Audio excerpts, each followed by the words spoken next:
एका महत्त्वाच्या बातमीने सुरुवात करूया। विधानसभेच्या विरोधी पक्षनेत्याची निवड या अधिवेशनात नाहीच का हा प्रश्न उपस्थित झालाय।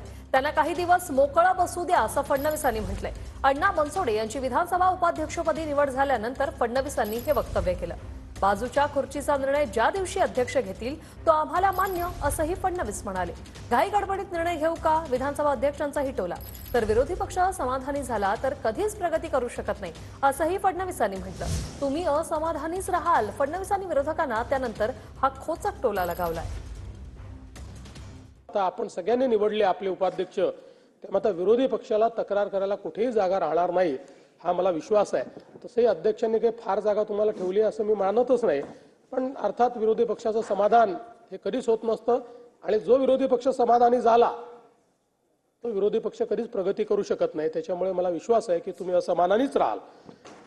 अध्यक्ष महोदय, खरं म्हणजे प्रथेला धरून पूर्ण चर्चा होतपर्यंत मी थांबलं पाहिजे, पण वरच्या सभागृहात माझं काही कामकाज आहे।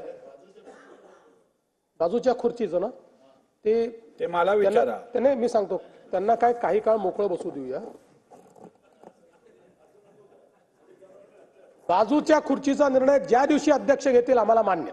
चला घाईत घेऊ का वरच्या समोर जातो। घाईत घेऊ का निर्णय?